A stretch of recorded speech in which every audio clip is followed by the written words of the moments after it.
وكذلك أوحينا إليك روحا من أمرنا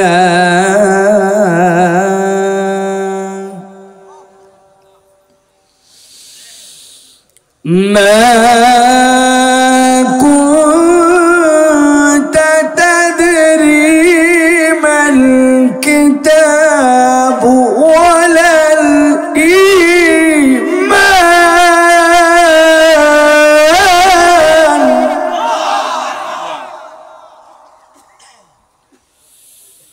ولكن جعلناه نورا نهدي به من نشاء من عبادنا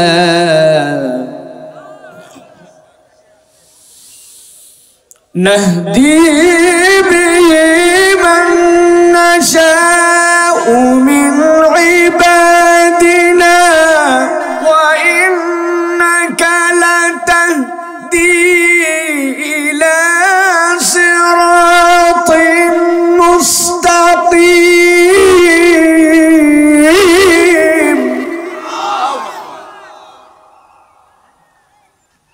وإنك لتهدي إلى صراط مستقيم وقال الله سبحانه وتعالى آمرا ومخبرا إن الله وملائكته يصلون على النبي يا أيها الذين آمنوا صلوا عليه وسلموا تسليما اللهم صل على محمد وعلى آل محمد كما صليت على إبراهيم وعلى آل إبراهيم إنك حميد مجيد আমি বহু জায়গায় কথা বলেছি রাত্রি 10:30টার সময় যদি কোন রাজনৈতিক দলকে এখানে কোন রাজনৈতিক প্রোগ্রাম করতে হতো তাহলে ছেলেদেরকে গেঞ্জি দেওয়া লাগতো মাথার ক্যাপ দেওয়া লাগতো বিরিয়ানির প্যাকেট দেওয়া লাগতো গাড়ি ভাড়া দেওয়া লাগতো তারপরে যাওয়ার সময় পকেটে টাকা দেওয়া লাগতো তারপরে রাজনৈতিক মঞ্চে রাত 10:30টায় লোক খুঁজে পাওয়া যেত না ঠিক কি না একমাত্র কোরআনুল কারীমের জন্য মানুষ নিজেরা না খেয়ে নিজেরা অভুক্ত থেকে কোরআন শোনার জন্য আসে উল্টা নিজেদের পকেটের টাকা দান করে যায় কেউ যদি কোরআনের জীবন্ত মুজিজা দেখতে চায় কোরআনের মাহফিল হচ্ছে তার একটা প্রমাণ ঠিক কি না সেটা একজন হোক আর 100 জন হোক আর 1000 হোক আর 1 লক্ষ হোক এইখানে অধিকাংশ মানুষ তাদের দিলের মধ্যে ঈমানের নূর আছে জন্য কোরআন শোনার জন্য আসে কথা ঠিক কি না আপনি না বুঝে ঠিক বলছেন ভাই আপনি বোঝেন নাই বুঝাই দেয় একটু আপনাদের এলাকায় আছে কিনা আমরা উত্তরবঙ্গের মানুষ আপনারা দক্ষিণবঙ্গের মানুষ আমাদের এলাকায় মাটিতে আমাদের বড়াম্মারা চাচি আম্মারা আমার মায়েরা 3টা চুলা করে 4টা চুলা করে মাটিতে চুলা করে আপনাদের এলাকায় আছে ভাই মাটির চুলা আছে একদিক দিয়ে আগুন দেয় 3টা ঝিক হয় 3টা মুখ হয় আছে ভাই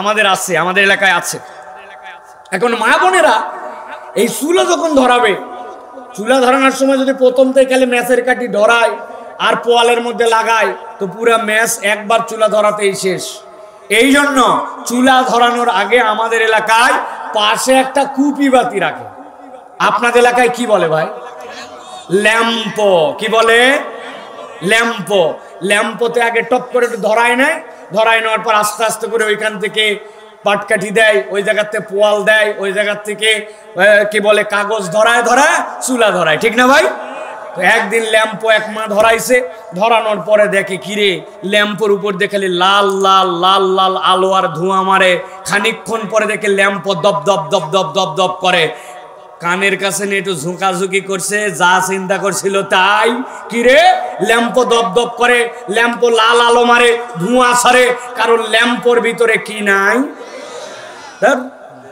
ল্যাম্পের ভিতরে কেরোসিন নাই কি নাই বলেন আরো সহজ করে বলাই দেই, ল্যাম্পোর ভিতরে মাল নাই।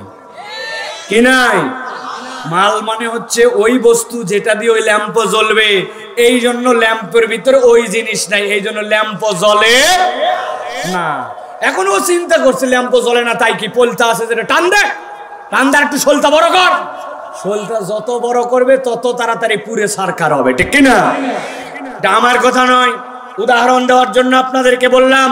আল্লাহ রাব্বুল আমিন বলছেন দুনিয়ায় এক শ্রেণীর মানুষ থাকে, ওয়াইদা তুলিয়াত আলাইহিম আয়াতুহু যাদাতুহুম ঈমানা ওয়া আলা রাব্বিহিম ইয়াতাওয়াক্কালুন। যেই মানুষের অন্তরের মধ্যে কোরআনের মহব্বত আছে, ঈমানের মহব্বত আছে, আল্লাহকে ভালোবাসে, কোরআনের মাহফিলকে ভালোবাসে, তাদের সামনে যখন কোরআনুল কারীমের আয়াত তেলাওয়াত করা হয়, আল্লাহ বলছেন তাদের ঈমান বেড়ে যায়, এমন বাড়ে আল্লাহ ছাড়া তারা কারো প্রতি ভরসা করে না। অতএব মাহফিলে আসে তারা, ঈমান যাদের অন্তরে আছে, আল্লাহর মহব্বত আছে, অন্ততপক্ষে অন্তরের ভিতরে আল্লাহর দেওয়া হেদায়েতের নূর আছে, ঠিক কি না? বহুত লোক খুঁজে পাবেন বাড়ির থেকে বলে আসছে, মা আমি সবাই যাচ্ছি, আমি জলসায় যাচ্ছি, কিন্তু মাহফিলের দিকে একবারও এদিকে ফেরে নাই। ও 10 বন্ধু মিলে বিড়ি খায়, আছে না ভাই? পাপড় খায়, আছে না ভাই? ভালো করে বোঝেন, আপনি সব বোঝেন কিন্তু এইটা বোঝেন না কেন? আপনি বিয়ে শাদীর মাহফিলে গেছেন, 2 বাস ভর্তি করে বরযাত্রী। কয় বাস? আর মাই করো একটা। কয় মাই করো? কার একটা। তাহলে টোটাল গাড়ি কয়টা? 4 গাড়ি ভর্তি লোক গেছে, 150 জন, বিরাট আয়োজন। কিন্তু যাওয়ার পরে খাওয়া দাওয়া হচ্ছে, কিন্তু দেখতেছে যে বর এখনো আসে নাই, আর এই 4 গাড়ির মধ্যে বর নাই। আপনাদের খাওয়াবে তো না ভাই? না না, এই অঞ্চলে খাওয়াবে। কি বলেন আপনি? বলবে বাবা তোমরা আসছো যেহেতু আসেই গেছো, বর বাদ দাও, তোমরাই খাও। বলবে উল্টা কি লাভে? আর কোনো বোকা লোক এরকমই নাই যে বর সারা যাবে, ঠিক কিনা? তা আমাদের এই মাহফিল হচ্ছে বর, তার জন্য মেলা আসছে, তার জন্য দোকান আসছে, তার জন্য ইউটিউবার আসছে, তার জন্য পাড়াতে অন্য মানুষ অন্য বাড়ির থেকে আত্মীয় স্বজন বেড়াতে আসছে। আপনি এমন বরযাত্রী, আপনি একবার মাহফিলের দিকে মুখ করলেন না, আর আপনি মাহফিলের ওসিলায় আত্মীয় খাওয়ান, বাজার করেন, গরুর গোশত রান্না করেন, ঘোরাফেরা করেন, আড্ডা মারেন, দোকানদারি করেন। আমি তো বলি প্রধান বক্তা ওঠার পরে এলাকায় যারা মাহফিলের জন্য দোকান নিয়ে আসছেন, ওই দোকানদারি করাও জায়েজ নাই, ঠিক কিনা? বেটা তোমার মাহফিলের জন্য দোকানদারি, দোকানের জন্য মাহফিল না। মানে 5টা বড় দোকান এই উপলক্ষে মাহফিল, তাই এখানে? প্রিয় ভাইরা গুরুত্ব দেন, কোরআনের মাহফিলকে দাম দেন। আল্লাহ রাব্বুল আমিন আমাদের জীবন পরিবর্তন করে দিতে পারেন। প্রিয় ভাইরা, আল্লাহ রাব্বুল আমিন আমাদের সকলকে আসার যে তৌফিক দান করলেন, এজন্য আমরা আল্লাহর কাছে কৃতজ্ঞ হয়ে পড়ছি, আলহামদুলিল্লাহ। আমি আশফাকুজ্জামান খান রনি ভাইয়ের বক্তব্য শুনে মনে করতেছিলাম এই লোক তো অল্প দিনের মধ্যে আমাদের সাথে প্রতিদ্বন্দ্বিতায় এসে যাবে। ওয়াজে নামলে খারাপ করবে না কিন্তু, ঠিক না ভাই? এত গোছানো কথাবার্তা, কি বলেন ভাই? না, কোরআন হাদিস দিয়ে কি চমৎকার কথা বলেছে ভাই। আল্লাহ রাব্বুল আমিন তার যোগ্যতা আরো বাড়ায় দেয়। উনি সেই লোক, এখান থেকে পরিমরি করে চলে গেছে সেই আকিজের মাহফিলে, সাইফুল্লাহ ভাই বাদ মাগরিব বয়ান, উনার হুঁশ নাই, একবারে লাফায় যায়। এখান থেকে চলে গেছে বেনাপোলে, যাওয়ার পর স্টেজে উঠে নাই, সামনে বসে ওয়াজ শুনে আসছে। আজকে অনেক দিন পর পাশে বসার সুযোগ পাইছে, আলহামদুলিল্লাহ। তো প্রিয় ভাইয়েরা, আমরা কোরআন থেকে কিছু কথা শুনতে চাই, রাজি আছেন তো আপনারা? আমি কথা বলবো, তবে আমার কথার ধরন যারা এর আগে শুনেছেন তারা জানেন আমার ধরন একটু আলাদাভাবে আমি কথা বলি। এই জন্য আমার কথাগুলো আপনাকে অন্তর দিয়ে রিসিভ করতে হবে, প্রত্যেক পর্ব বুঝতে হবে, বুঝলে আমরা মূল আলোচনাটা আমাদের কাছে ক্লিয়ার হবে। আমি 2 পর্বে আপনাদের কাছে কিছু কথা বলবো। প্রথম পর্ব হচ্ছে নবী করিম সাল্লাল্লাহু আলাইহি ওয়াসাল্লাম যেই সময়ে এই দুনিয়ায় এসেছিলেন, ওই যুগটাকে বলা হতো আইয়ামে জাহেলিয়াত। কি বলা হতো? একটা মুখ বন্ধ থাকা চলবে না। ঠোঁট আছে যার, কথা হবে তার, ঠোঁট নাই যার, কথা নাই তার। আস্তে বলবেন, জোরে বলতে বলি নাই, কিন্তু বুঝে সুঝে আপনাকে উত্তর দিতে হবে। ওই যুগকে কি বলা হতো? আইয়াম মানে যুগ, জাহেলিয়াত মানে অন্ধকার। অন্ধকার মানে তমাশাচ্ছন্নতা, অন্ধকার মানে মূর্খতা, অন্ধকার মানে এমন এক যুগ যেই যুগের মধ্যে মানুষের মধ্যে কোনো সভ্যতা ভব্যতা ছিল না। এক কথায় জাহালিয়া মানে হচ্ছে অন্ধকার একটা যুগ। তাহলে আইয়ামে জাহেলিয়াত মানে অন্ধকার যুগ, ঠিক তো? এখন ওই যুগকে কেন অন্ধকার যুগ বলা হতো?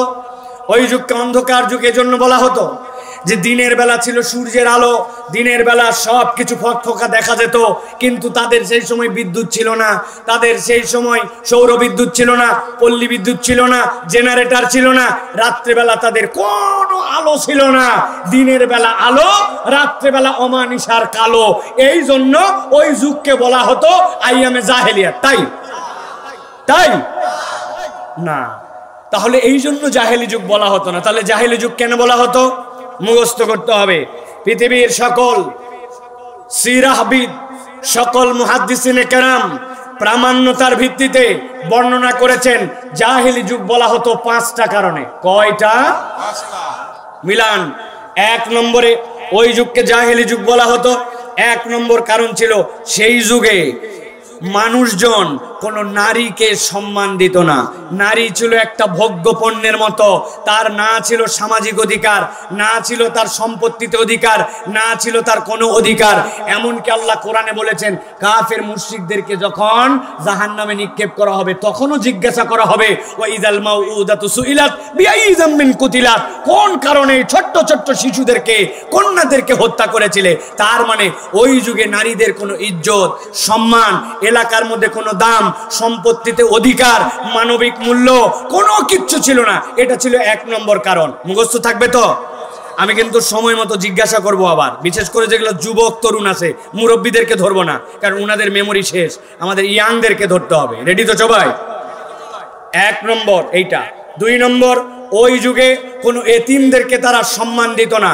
এতিমদের সাথে আচরণ এরকম ছিল, কেউ যদি এতিম হতো ওরা খুশি হয়ে যেত, আরে পাইছি রে, ওরে ঠেকানোর কেউ নাই, ওর সম্পদ নিয়ে খাও, ভাগে খাও, ওরে বঞ্চিত করো, প্রয়োজনে কোনো কৌশলে তাকে অন্যের কাছে গোলাম হিসেবে বিক্রি করে দাও। এতিম হওয়া মানে ওরা বুঝছে যে এইটার মালিকানা আমার। এতিমের কোনো দাম ছিল। 3 নম্বরে ওই যুগে সবচেয়ে নিকৃষ্টতম আরেকটা কালচার ছিল, সেটা হচ্ছে ডাকাতি করা। এবং তাদের একটা ডায়লগ ছিল জোর যার মুল্লুক তার। ভাই যশোর অঞ্চলে এই ডায়লগ আছে ভাই? কি বলে ভাই? একবার বলেন তো সবাই, কি বলে? জোর যার, মানে আপনার ক্ষমতা আছে, আপনার পাওয়ার আছে, ইউ ক্যান ডু এনিথিং। আপনাকে কেউ ধরার নাই। আপনি দেশের টাকা বিদেশে পাচার করবেন, আপনি দেশের টাকা নিয়ে কানাডায় বাড়ি বানাবেন, আপনি এক সেতু বানানোর সময় 30টা সেতুর টাকা খরচ করবেন। রাস্তায় যেখানে দেওয়ার কথা রড, ওই জায়গায় দিবেন বাঁশ। যেই জায়গায় দেওয়ার কথা আপনার জন্য খোয়া, ওই জায়গায় দিবেন আপনি বালু। আপনার যা মন চায় আপনি তাই করতে পারবেন। আপনি আপনার বাপের দেশ বানাবেন। এইটা হচ্ছে 3 নম্বর কারণ। বেশি ধরে ঠিক বলেন না, আমি ওই সময়ের কথা বলতেছি।